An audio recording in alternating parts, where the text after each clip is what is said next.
پہلے کے زمانے میں آپ لوگوں کو بھی معلوم ہوگا 10 10 12 12 15 15 اتنی اولاد ہوتی تھی، کوئی دقت کسی کو نہیں ہوتی تھی۔ آج کے زمانے میں ایسا ہو گیا، ایک سے دو بچوں کو پالنا بہت زیادہ مشکل ہونے لگی۔ یوں سمجھیے کہ ایک ہی میں یا دو میں لوگوں کی حالت خراب ہونے لگتی ہے، چاہے مرد ہو چاہے عورت ہو، ہر ایک کا مسئلہ یہی ہے، چونکہ سب کی ذمہ داری رہتی ہے نا۔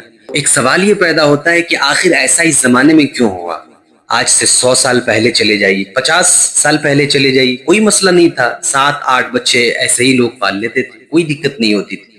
لیکن آج کی ڈیٹ میں یہ بڑا مسئلہ بن گیا۔ کبھی کبھی یہ ذہن میں سوال آتا ہے کہ آخر ایسا کیوں ہے؟ نبی کریم علیہ السلام نے ارشاد فرمایا، خیر القرون قرنی، سب سے بہتر زمانہ میرا زمانہ ہے، ثم الذین یلونہم ثم الذین یلونہم، پھر اس کے بعد کا جو زمانہ ہے وہ ہے، پھر اس کے بعد کا زمانہ ہے وہ ہے۔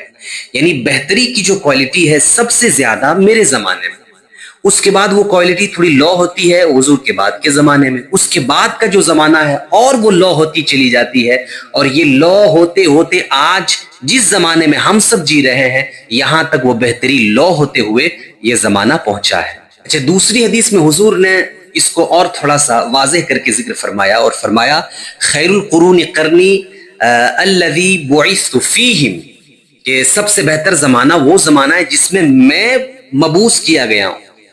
ہمارے آقا صلی اللہ علیہ وسلم کے زمانے سے پہلے کا زمانہ دیکھیے اور ان کے بعد کا زمانہ۔ پہلے کے زمانے میں چیزیں اس طرح نہیں تھیں، اور آقا کریم کے بعد چیزیں بہت زیادہ ہیں، لیکن بہتری کے لیول کے حساب سے آپ دیکھیے گا تو سب سے بہتر زمانہ آقا کریم صلی اللہ علیہ وسلم کا ہے۔ اور یہ جو بہتری کی کوالٹی ہے وہ گھٹتے گھٹتے اس زمانے تک پہنچی ہے۔ اس زمانے میں حال یہ ہے، آج سے چند 100 سال یا چند سال سمجھ لیجیے آپ پہلے، 10 سال 20 سال پہلے کوئی کسی کو زخم ہو جاتا تھا، تھوک لگا دیتا تھا، ٹھیک ہو جاتا۔ آج کے زمانے میں تھوک لگا کر دیکھیے آپ، انفیکشن ہو جاتا ہے، پتہ نہیں اور کیا سے کیا بیماری ہو جاتی ہے۔ آج سائنس اتنی ترقی کر لی ہے، اتنی زیادہ آسانیاں ہو گئی ہے، اس کے باوجود بھی جو فائدہ کی کوالٹی ہے وہ کم ہو گئی، نقصان ہر چیز میں زیادہ سے زیادہ ہونے لگا۔ وجہ یہ ہے کہ ہم اس آقا کریم کے زمانے سے دور ہیں، جس زمانے کے بارے میں میرے آقا نے ارشاد فرمایا کہ سب سے بہتر زمانہ میرا زمانہ۔